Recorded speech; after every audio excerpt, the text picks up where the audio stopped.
ನೀವು ತಿರ್ಗಾ ರೀಸೆಂಟ್ ಆಗಿ ಈ ಯಾವುದು ಟೌನ್ಶಿಪ್ ಅಲ್ಲೇ ನಮ್ಮ ಕುಮಾರಣ್ಣ ಮಾತಾಡ್ತಾ ಇದ್ದೀರಿ, ದೇವೇಗೌಡರು ಪತ್ರ ಬರೀತಾ ಇದ್ದೀರಿ. ನನಗೆ ಪಾಪ ಅವ್ರ ಹೆಸರು ನಂಗೆ ತೆಗೆದುಕೊಳ್ಳಕ್ಕೆ ಬಹಳ ನೋವಾಗ್ತದೆ, ದುಃಖ ಆಗ್ತದೆ. ಬಹಳ ನನಗೆ ಪಾಪ ತಗೋಬಾರ್ದು ನಾನು ಅವ್ರ ಹೆಸರು. ಆದ್ರೆ ಏನ್ ಮಾಡ್ತೀರಿ, ಆ ಸ್ಥಾನದಲ್ಲಿ ಅವ್ರು ಕೂತ್ಬಿಟ್ಟಿದ್ರು, ಅವ್ರು ಸೈನ್ ಹಾಕಿದ್ದಾರೆ, ಆ ಸೈನ್ ಗೌರವ ಕೊಡ್ಬೇಕು ನಾನು. ಅದೇ ಟೌನ್ಶಿಪ್ ಅಲ್ಲಿ ಈ 9,000 ಟೌನ್ಶಿಪ್ ನಲ್ಲೇ ನಿಮ್ಮ ಸರ್ಕಾರದ ನೀವು ಏನ್ ಪಾಲ್ದಾರರಾಗಿದ್ದೀರಿ, ಇವತ್ತು ನೀವೇನ್ ಮಂತ್ರಿಗಳಾಗಿದ್ದೀರಿ, ಆಗ ಗೌರವಾನ್ವಿತ ಮುಖ್ಯಮಂತ್ರಿಗಳಂತ ಯಡಿಯೂರಪ್ಪನವರು, ಜಗದೀಶ್ ಶೆಟ್ಟರ್ ಅವರು ಮತ್ತು ಯಾರು ಇದ್ರು ಆ ಸಂದರ್ಭದಲ್ಲಿ 80 ರಿಂದ 1 ಲಕ್ಷ ಕೋಟಿ ರೂಪಾಯಿಗೆ ಈಗ ಎಷ್ಟು ವರ್ಷ ಆದ್ಮೇಲೆ, 15 ವರ್ಷ ಆದ್ಮೇಲೆ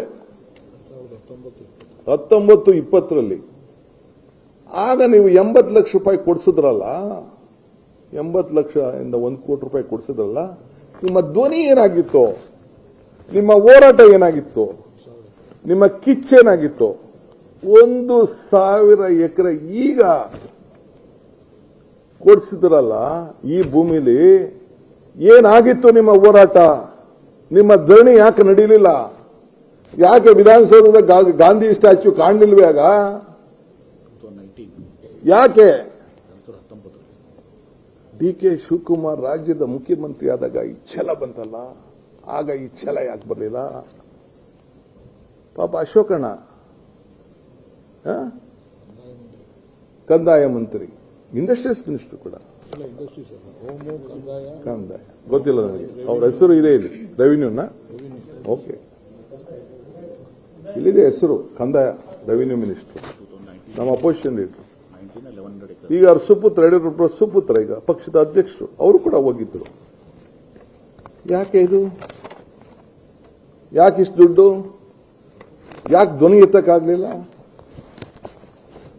ನಾನು ಇದಾದ್ಮೇಲೆ ನಮ್ಮ ಎಂ.ಬಿ. ಪಾಟೀಲ್ ಅವ್ರು ಕೇಳಿದೆ, ಏನಪ್ಪ ಇದೇನ್ ಕತೆ ಅಂತ. ಅಲ್ಲಿ ಅವ್ರಿಗೂ ಪತ್ರ ಬರೀತಾರೆ ಕೆಡಿಬಿಗೆ, land should be released to the private developer by the BMRD in installment to ensure that the project objectives are achieved in the manner envisaged ಅಂತ. ಅದಾದ ಮೇಲೆ ಹೇಳ್ತಾರೆ, the open global tendering process selection of private partner selection would be based on technical and financial bids.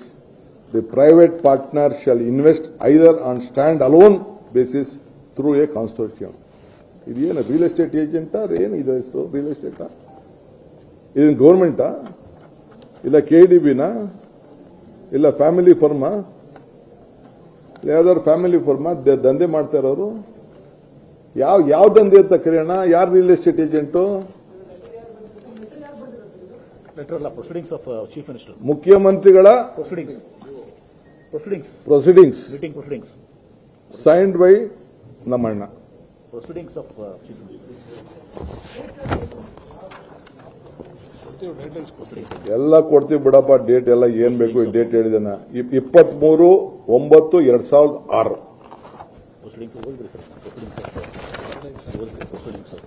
Proceedings of the meeting under the chairmanship of honourable chief minister.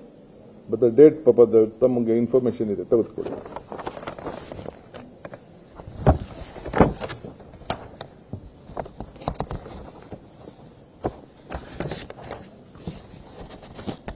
ಅದಾದ್ಮೇಲೆ 2019 ಆದ್ಮೇಲೆ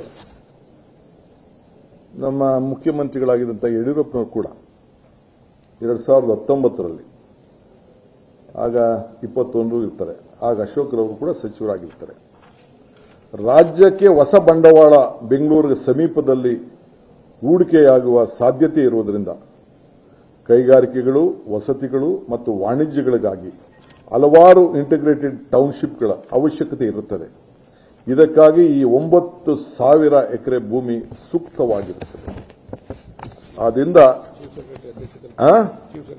chief secretary ಅಧ್ಯಕ್ಷತೆಯಲ್ಲಿ ಒಂದು committee ಮಾಡಿಬಿಟ್ಟು report ತರಿಸಿಕೊಂಡು ಆ ಪ್ರದೇಶದ 35% ಕೈಗಾರಿಕೆ, 30% ವಸತಿ, ಉಳಿದ ಭೂಮಿಯನ್ನ ಇತರ ಉದ್ದೇಶಕ್ಕೆ ಮಾಡಬೇಕು ಅಂತೇಳಿ ಅವರಿಗೆ ಆಗ ಅವತ್ತು ಮಾರ್ಗದರ್ಶನವನ್ನು ಕೊಟ್ಟರು.